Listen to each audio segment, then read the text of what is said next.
Senja telah merayap, memeluk lantai marmer rumah sakit Sentosa dengan bayangan panjang dan dingin.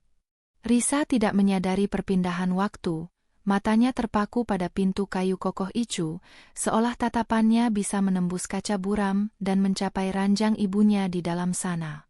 Sudah 5 hari. 5 hari ia menghabiskan waktu di kursi lipat yang keras, hanya ditemani senandung konstan dari mesin-mesin monitor medis, sebuah melodi keputusasaan yang tiada henti. Ibunya, satu-satunya jangkar dalam hidup Risa, terbaring tak berdaya setelah serangan jantung mendadak. Prognosis dokter adalah kritis tetapi stabil, frasa yang terdengar melegakan namun terasa menusuk. Kritis berarti setiap detik adalah pertarungan. Stabil berarti perjuangan itu baru saja dimulai. Risa mengeluarkan ponselnya. Layarnya menunjukkan daftar panggilan tak terjawab yang panjang, didominasi oleh nama-nama saudara kandungnya. Rahmat, kakaknya yang kaya raya dan pelit, dan Dewi, adiknya yang selalu beralasan sibuk dengan kegiatan sosialita. Ia membuka obrolan grup keluarga. Rahmat, maaf, Riz. Meeting penting di luar kota. Klien besar. Doa terbaik untuk ibu. Sudah transfer 500.000 ke rekeningmu ya? Dewi, aduh Riz, aku kena jadwal charity golf mendadak. Kaki aku sakit banget. Nanti malam pasti aku jenguk. Pasti. Air mata Risa terasa panas, namun ia menahannya. Bukan karena ia kuat, tetapi ia sudah lelah menangis. 500.000. Charity golf. Ibunya berada di ambang kematian, dan inilah prioritas keluarga kandungnya. Mereka semua tahu seberapa dekat Risa dengan ibunya. Mereka semua tahu Risa adalah satu-satunya yang setia menemani. Kesendirian itu terasa seperti timah panas yang membebani dadanya. Ia melirik jam dinding di lorong. Pukul 19.30. Sudah waktunya jam besuk terbatas. Suster jaga dengan ramah mempersilakannya masuk, memberinya penutup kepala dan masker. Di dalam, aroma antiseptik menusuk hidung. Ibunya terlihat begitu kecil di bawah selimut putih. Wajahnya pucat, dihiasi selang oksigen dan elektroda yang menghubungkannya ke mesin-mesin. Risa menarik kursi dan menggenggam tangan ibunya yang dingin. Bu? Risa di sini. Bisiknya, suaranya tercekat. Semua akan baik-baik saja. Ibu harus kuat ya. Ibu tidak sendirian. Kata-kata itu terasa pahit di lidahnya. Tidak sendirian. Ironis. Risa adalah orang yang paling sendirian di dunia ini. Ia sendirian menghadapi krisis ini. Bahkan suaminya, Bimo, tidak ada. Bimo hanya menelepon sekali di hari pertama, menanyakan apakah Risa membawa kartu ATM dan apakah ia perlu mengisi bensin mobil. Setelah itu, tidak ada kabar, kecuali pesan singkat yang isinya selalu tentang urusan bisnisnya. Risa menghela napas panjang. Ia ingat bagaimana Bimo selalu menjanjikan kehidupan mewah. Kita akan bahagia, sayang. Proyek ini selesai, kita beli rumah di atas bukit. Namun, janji-janji itu kini terasa hampa, hanya gema kosong di tengah ruangan icu yang sunyi. Cinta dan dukungan yang seharusnya ia dapatkan dari suaminya ternyata hanyalah ilusi. Hanya ada mesin-mesin yang berdengung, menjadi saksi bisu atas keputusasaan dan rasa sepi Risa.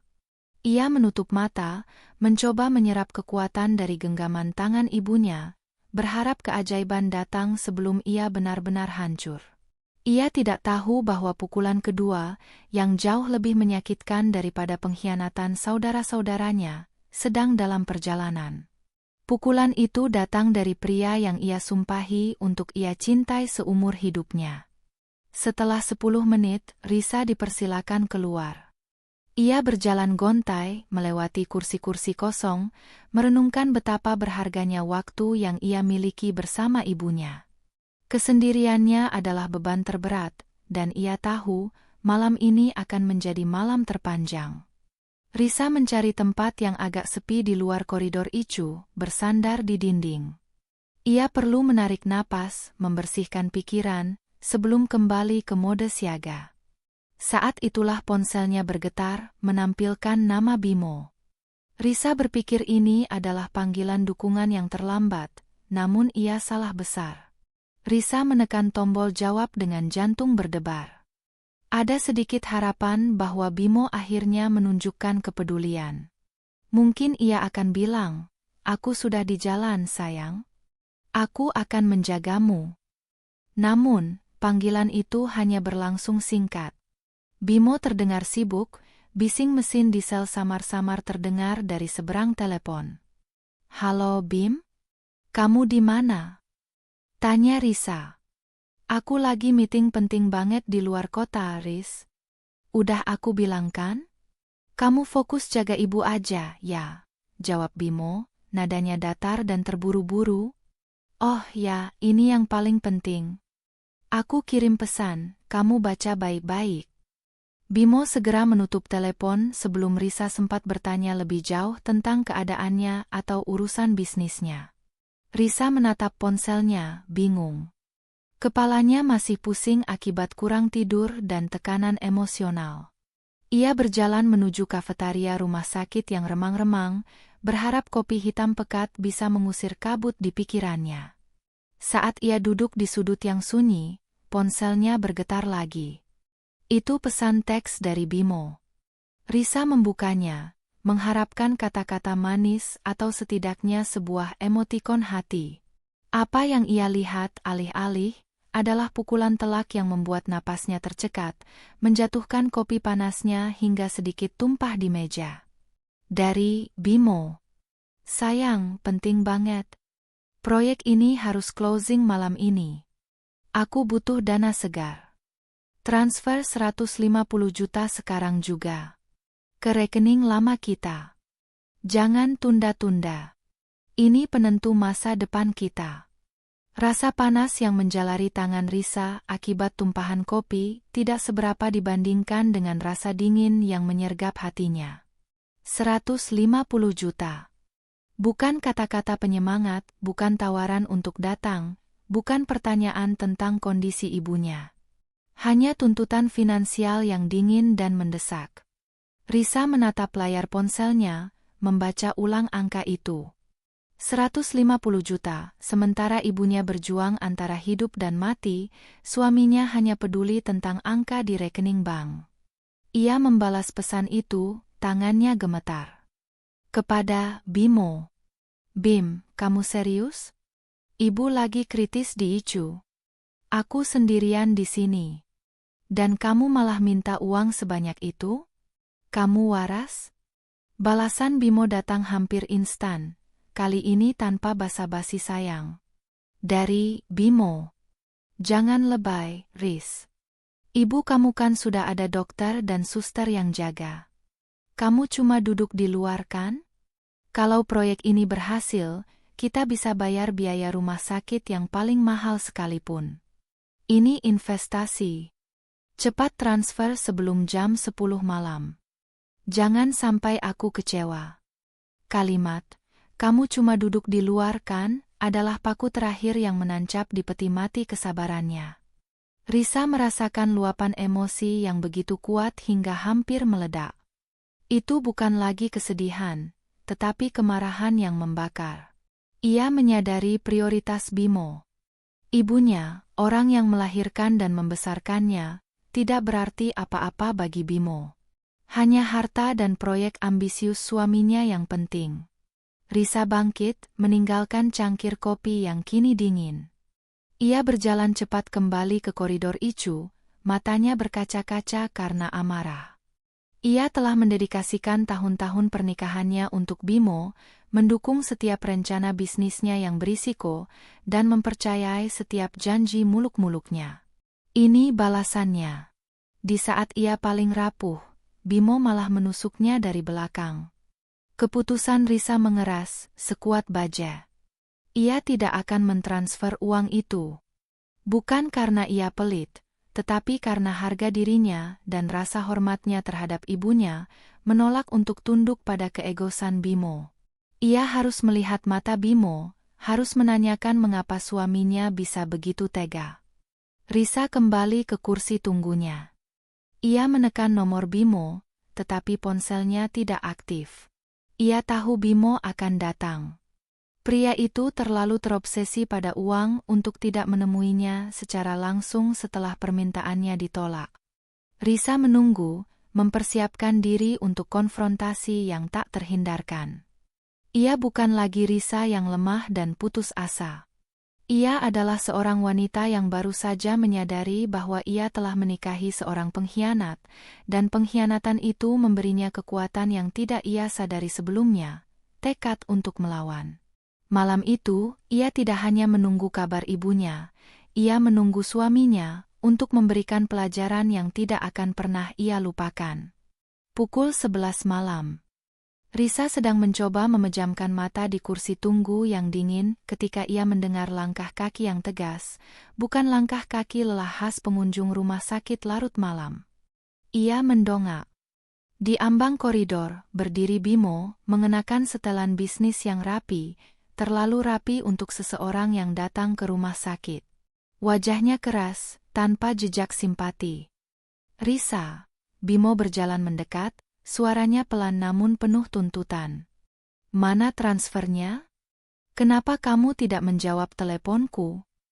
Risa berdiri, menghadapi suaminya dengan mata merah karena kurang tidur dan air mata yang mengering karena amarah.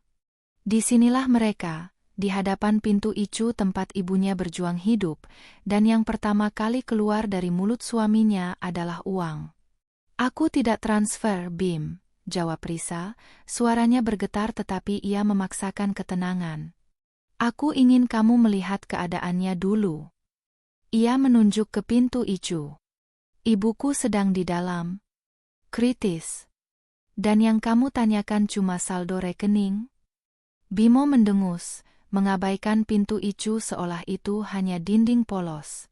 Ia menarik Risa menjauh sedikit, ke sudut di dekat mesin air minum. Jangan dramatis, Risa. Kita sudah menikah, seharusnya kamu tahu prioritas. Hidup mewah tidak didapat dari drama di rumah sakit. Proyek ini bernilai miliaran, Riz. 150 juta itu hanya modal cepat. Kalau ini gagal, kita hancur. Kamu mau kembali miskin? Bimo mencondongkan tubuhnya, berusaha mengintimidasi. Miskin? Lebih baik miskin daripada menjadi orang tanpa hati, Bim. Balas Risa, nadanya meninggi, meskipun ia berusaha menahannya agar tidak membangunkan pasien lain. Aku tidak meminta kamu menghabiskan hari di sini, tapi setidaknya tunjukkan rasa hormat. Ibuku adalah orang yang selalu mendukung hubungan kita, bahkan ketika keluarga lain meragukanmu. Dan ini yang kamu lakukan. Bimo memutar bola matanya, menunjukkan rasa muak yang terang-terangan, sebuah ekspresi yang belum pernah dilihat Risa sejelas ini. Kedok perhatian yang selama ini ia pakai telah lepas. Dengar, Risa. Ibuku sudah tua. Wajar kalau sakit. Lagi pula, dia diurus dokter terbaik, bukan? Sekarang, kembali ke intinya. Apakah kamu sudah transfer uang itu atau belum? Aku tidak punya waktu berdebat tentang etika di sini. Kalimat itu, ibuku sudah tua. Wajar kalau sakit, menampar Risa. Ini bukan lagi tentang bisnis, ini tentang hati nurani yang mati. Risa menyadari, pria yang ia nikahi ini bukanlah pasangan hidup, melainkan rekan bisnis yang perhitungan dan sangat egois. Aku tidak akan memberikannya, kata Risa, suaranya kini mantap. Aku tidak akan mempertaruhkan uang yang mungkin dibutuhkan untuk pengobatan ibu demi proyek kamu yang entah kebenarannya seperti apa. Kamu pulang saja, Bim. Urus proyekmu. Aku akan urus ibuku. Wajah Bimo berubah merah padam. Amarahnya meledak. Kamu gila ya? Kamu tahu uang itu milik siapa? Itu uang kita bersama. Kamu tidak punya hak menahannya. Kamu ingin aku gagal, ha? Kamu cemburu dengan kesuksesanku? Bimo mencengkeram lengan Risa, menyebabkan rasa sakit yang tajam. Lepaskan aku, Bim. Risa menarik lengannya. Ia menatap Bimo lurus-lurus. Kamu datang ke sini bukan karena khawatir padaku atau ibu. Kamu datang karena uang. Itu saja. Aku sangat kecewa padamu. Konfrontasi itu terhenti ketika perawat Icu keluar dengan tergesa-gesa. Perawat memanggil nama Risa dan meminta mereka berdua ikut. Ibu Risa sadar sebentar. Kondisinya masih lemah, tapi beliau meminta untuk bertemu Anda, kata perawat itu dengan nada mendesak. Bimo segera melepaskan cengkeramannya, ekspresi terkejut dan sedikit ketakutan melintas di wajahnya. Risa, melupakan Bimo sejenak, langsung mengikuti perawat, hatinya campur aduk antara lega dan khawatir. Ketika Risa melangkah masuk, Bimo mengikutinya dengan ragu. Mungkin, pikirnya, inilah kesempatannya untuk mengambil hati Risa kembali, atau yang lebih penting, untuk memastikan apa yang akan terjadi pada warisan ibunya. Dia tidak tahu, momen singkat itu akan menjadi kunci yang memutar takdir Risa dan menghancurkan semua rencana kotor Bimo. Di dalam ruangan Icu, suasana tegang. Senandung mesin monitor terdengar lebih jelas. Ibu Risa, meski pucat pasi dan lemah, membuka matanya yang tampak keruh. Matanya mencari Risa. "Nak," bisik ibunya, suaranya parau dan hampir tak terdengar, membutuhkan usaha keras untuk mengeluarkan setiap suku kata. Risa berlutut di samping ranjang, menggenggam tangan ibunya lagi. "Ya, Bu. Risa di sini. Jangan banyak bicara, Bu. Ibu harus istirahat." Bimo berdiri canggung di ambang pintu, berpura-pura sedih. Sebenarnya, pikirannya dipenuhi kalkulasi. Apakah ibu akan membuat wasiat baru? Semoga ia masih ingat janji lisan tentang aset tanah di Bogor. Ibu Risa tersenyum tipis pada Risa, sebuah senyum penuh cinta yang menguatkan. Kemudian, matanya bergerak ke arah Bimo, tatapan itu dingin dan penuh makna, seolah ia bisa melihat menembus kepalsuan setelan jasnya. "Bimo," kata ibu, memanggil nama menantunya dengan jeda. "Jaga Risa baik-baik. Dia sudah menderita terlalu banyak." Bimo memasang ekspresi penyesalan palsu. "Tentu, Bu. Kami akan saling menjaga. Saya akan pastikan Risa bahagia, Bu." Ibu Risa mengalihkan perhatiannya kembali ke Risa. Dengan sisa tenaga, ia menggerakkan tangannya ke bawah bantal, tempat ia berbaring. "Nak, pegang ini." Risa mengikuti petunjuk ibunya dan menemukan sebuah amplop tebal berwarna coklat tua yang terlipat rapi dan kunci perunggu berukuran kecil. Ia mengambilnya, merasakan kertas-kertas di dalamnya. "Jangan buka sekarang," kata ibu, menarik napas berat. "Ini untuk masa depanmu. Hanya untukmu. Ingat, Nak, kekuatanmu adalah kebebasanmu." "Janji pada ibu." "Risa berjanji, Bu," balas Risa, menahan isak tangis. Kata-kata ibunya tentang kebebasan terasa begitu kuat dan relevan dengan konfrontasinya dengan Bimo beberapa menit lalu. Setelah itu, mata ibu Risa kembali terpejam. Perawat dengan cepat meminta Risa dan Bimo keluar, karena ibu Risa perlu kembali diistirahatkan sepenuhnya. Begitu mereka keluar dan pintu Icu tertutup, Bimo langsung menyambar pergelangan tangan Risa, matanya melotot ke arah amplop coklat di tangan Risa. "Apa itu, Risa?" "Itu pasti wasiat. Kenapa ibu memberikannya padamu secara rahasia?" "Aku suamimu, aku berhak tahu," tuntut Bimo. Risa memeluk amplop itu erat-erat ke dadanya. "Ini bukan urusanmu, Bim. Ini urusan aku dan ibu." "Omong kosong. Ibu pasti menyerahkan harta yang dijanjikan." "Berapa?" "Tanah di Bogor? Bagi 2 denganku." Kita harus segera menjualnya untuk modal 150 juta itu.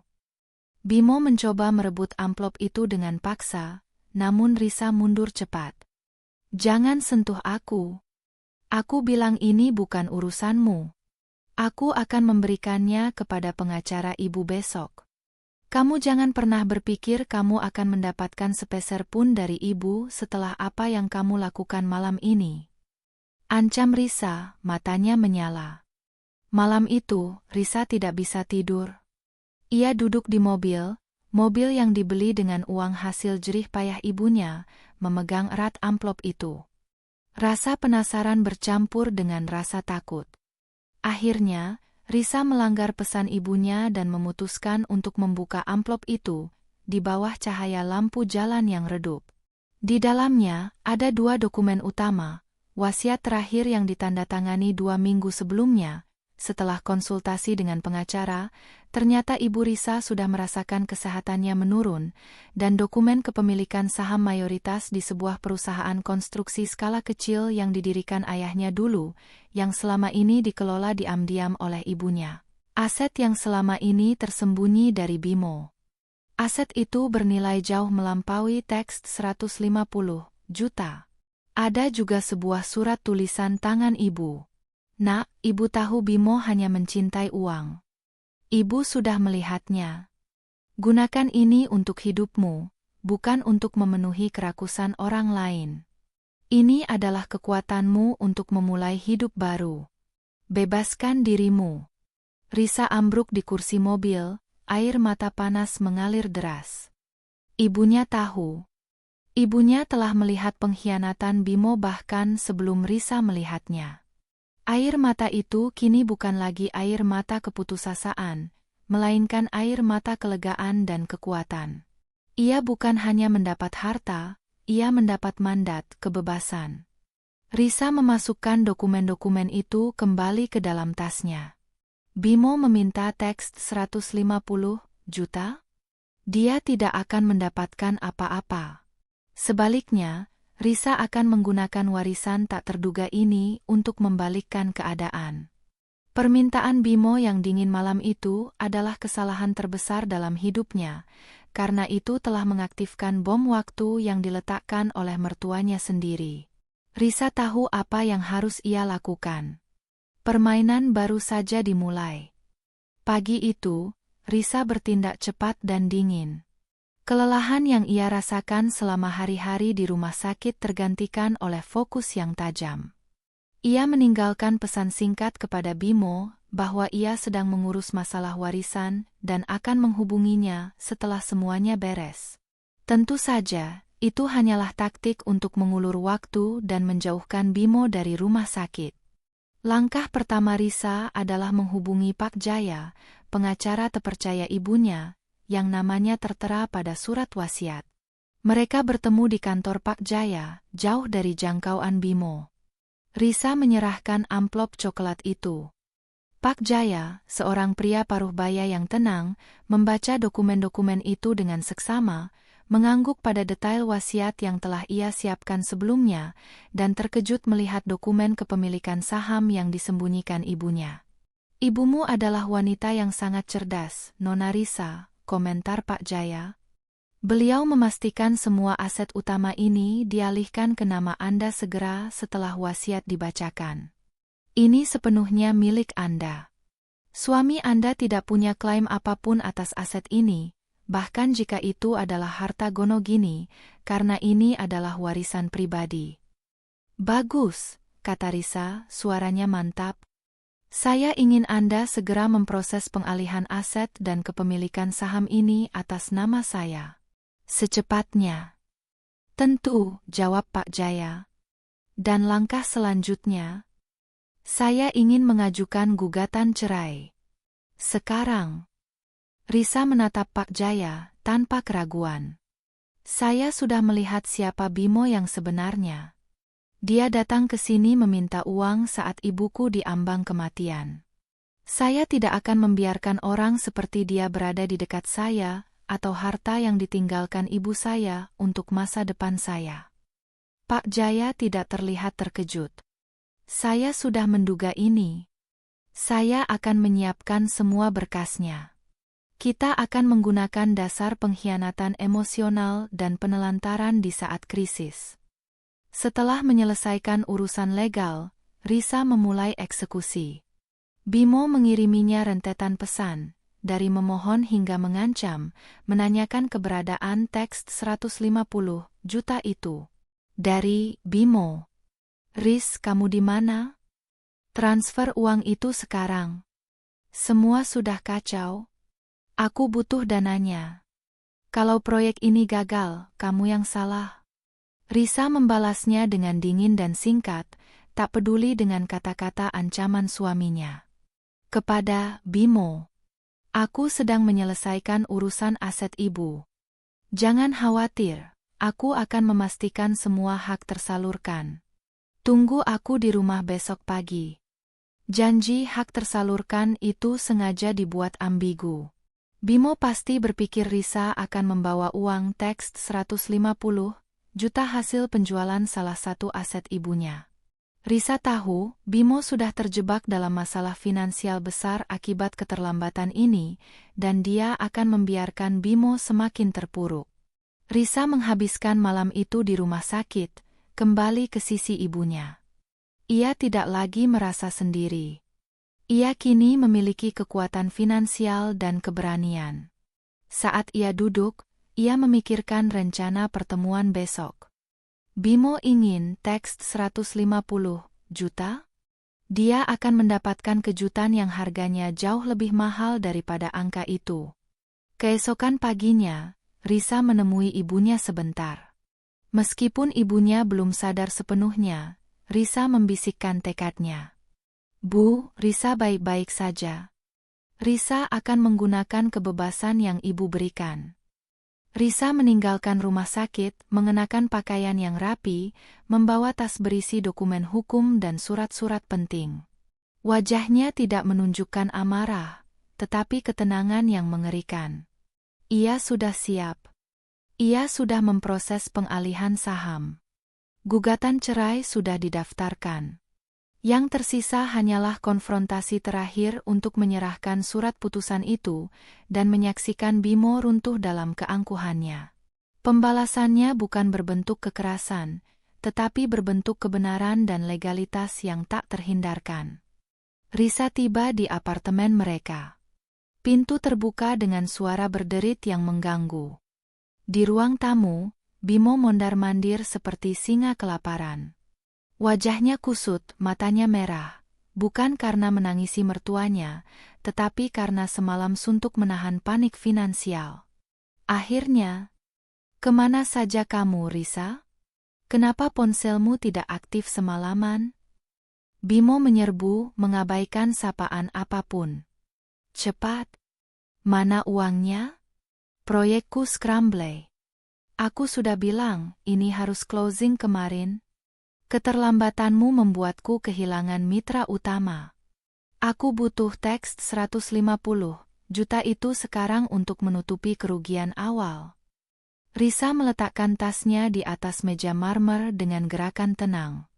Ia duduk perlahan di sofa, menatap Bimo dengan tatapan yang dingin dan tak terbaca. Keheningan Risa semakin memicu kemarahan Bimo. Kenapa kamu diam saja, ha? Jangan bilang kamu tidak membawa uangnya. Bimo berteriak, suaranya pecah karena frustrasi. Aku membawanya, Bim. Aku membawakan hakmu, jawab Risa, nada suaranya lembut namun menusuk. Bimo tersenyum lega, air mukanya langsung berubah. Bagus. Aku tahu kamu tidak akan mengecewakan suamimu. Beri aku ceknya. Risa memotong ucapannya, menarik napas dalam-dalam. Aku membawakan hakmu untuk kebebasan. Risa mengeluarkan 2 amplop dari tasnya. Amplop pertama adalah surat gugatan cerai yang sudah terdaftar di pengadilan. Apa-apaan ini? Bimo mengambil amplop itu dengan bingung. Matanya memindai tulisan tebal di sampulnya, gugatan perceraian. Tawa Bimo terdengar hambar dan sinis. Kamu bercanda? Kamu pikir aku takut dengan drama konyol ini? Kamu tidak bisa menceraikanku, Risa. Aku punya semua koneksi, dan kamu tidak punya apa-apa selain uang tunai ibumu. Risa mengangkat tangannya, menghentikan omelan Bimo. Baca surat yang kedua. Amplop kedua berisi salinan wasiat Ibu Risa yang sudah disahkan, beserta surat bukti kepemilikan saham mayoritas yang kini sudah beralih penuh ke nama Risa. Bimo merobek amplop itu, matanya bergerak cepat membaca dokumen-dokumen legal yang padat. Awalnya ia bingung, lalu matanya membelalak, membaca nama perusahaan konstruksi lama ayah Risa. Dia selalu berpikir perusahaan itu mati. Ini tidak mungkin. Perusahaan ini bangkrut. Ini palsu. Bimo gemetar, membuang kertas-kertas itu ke lantai. Ibu kamu berjanji. Dia akan menyerahkan aset tanah di Bogor yang bernilai minimal teks 5 miliar. Kamu dan aku akan menggunakannya untuk proyek. Di mana tanah itu? Dan di mana uang teks 150 jutaku? Risa bersandar, menyilangkan kaki. Pertama, aset tanah Bogor itu sudah lama dijual ibu untuk modal perusahaan ini. Kedua, perusahaan ini yang menurutmu palsu, sekarang bernilai jauh lebih besar dari proyek bodohmu. Ketiga, uang teks 150 juta itu adalah uang ibu, dan sekarang itu adalah uangku. Bimo menatapnya, benar-benar hancur. Bukan karena perceraian, tetapi karena hilangnya kekayaan yang ia harapkan, kekayaan yang jauh lebih besar daripada teks 150 juta.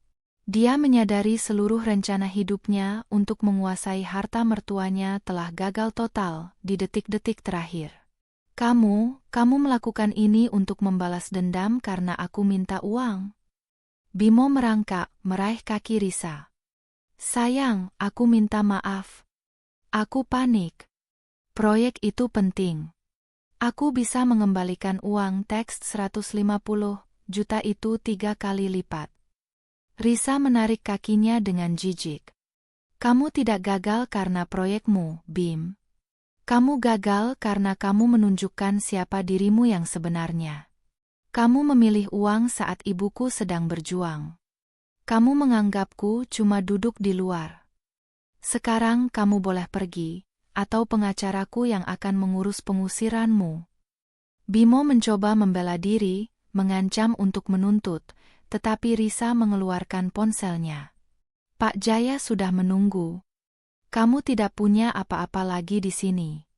Semua aset dan rekening bersama sudah dibekukan. Bimo akhirnya runtuh. Keangkuhannya hilang, digantikan keputusasaan.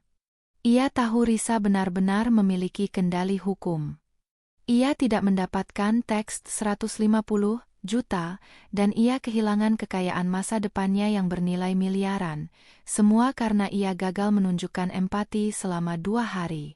Ia meninggalkan Risa di apartemen itu, berjalan keluar sebagai seorang pria yang hancur, meninggalkan Risa yang kini berdiri tegak, memenangkan pertempuran terakhirnya. Bab 7. Babak baru di tengah duka. Seminggu kemudian, langit terasa kelabu, mencerminkan duka yang menyelimuti hati Risa. Ibunya telah berpulang dengan tenang, beberapa hari setelah konfrontasi Risa dengan Bimo. Meskipun berat, Risa merasa lega. Ibunya pergi dengan damai, mengetahui bahwa Risa telah aman dan kuat. Prosesi pemakaman dilakukan dengan sederhana, sesuai keinginan ibu. Kali ini, saudara-saudara Risa, Rahmat dan Dewi, datang. Namun, kedatangan mereka dipenuhi oleh tatapan ingin tahu dan bisikan tentang wasiat.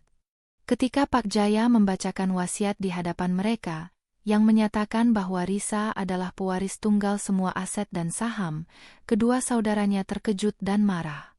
Ini tidak adil. Bagaimana mungkin ibu memberikan semuanya pada Risa? Kami juga anaknya. Protes Rahmat dengan keras. Wasiat ini sah dan ditandatangani di hadapan saksi legal.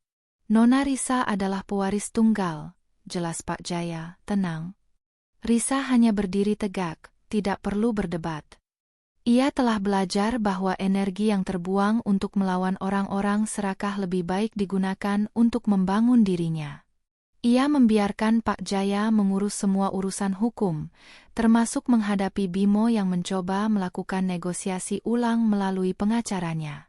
Perceraian Risa dan Bimo diselesaikan dengan cepat dan tanpa drama, berkat bukti pengkhianatan emosional Bimo dan kejelasan status finansial Risa. Bimo pergi dengan tangan kosong, kehilangan segalanya hanya karena sifat tamak dan arogansinya di saat Risa paling membutuhkan dukungan. Risa kembali ke apartemen yang kini terasa begitu kosong, namun juga terasa damai. Ia mulai membenahi hidupnya, fokus pada perusahaan yang kini ia pimpin. Ia mempelajari laporan keuangan, bertemu dengan manajer operasional, dan perlahan-lahan mengambil kendali penuh. Ia mendapati bahwa perusahaan itu didirikan ibunya sebagai dana darurat rahasia untuk memastikan Risa tidak pernah bergantung pada siapapun, terutama Bimo. Ini adalah hadiah terakhir ibunya, kemandirian. Suatu sore, Risa mengunjungi pusara ibunya. Ia meletakkan seikat bunga, hatinya terasa lapang meski ada kesedihan. "Bu," bisik Risa. "Risa kuat sekarang." Risa menggunakan apa yang ibu berikan. "Bukan hanya uangnya, Bu, tapi pelajaran untuk tidak pernah takut berdiri sendiri." Ia menyadari krisis itu, kesendirian itu, dan pengkhianatan Bimo adalah katalis yang mengubahnya. Jika Bimo tidak meminta teks 150 juta saat ibunya kritis, mungkin Risa tidak akan pernah membuka amplop itu, mungkin ia akan terus hidup dalam bayangan pernikahan yang palsu. Bimo, dengan keserakahannya, justru telah membebaskannya. Risa meninggalkan pemakaman dengan tekad baru. Ia tidak lagi menjadi istri yang penurut atau anak yang lemah. Ia adalah seorang pemilik bisnis, seorang wanita yang baru saja melewati badai terbesar dalam hidupnya dan keluar sebagai pemenang. Tersisa duka, namun juga ada kedamaian mendalam. Risa tidak membalas dendam dengan kekerasan. Ia membalasnya dengan hukum, dengan kemandirian, dan dengan kebenaran. Ia membangun babak baru dalam hidupnya. Sebuah babak yang didasari oleh kekuatan yang ia temukan saat tidak ada yang datang, kecuali sebuah pesan teks yang menyakitkan.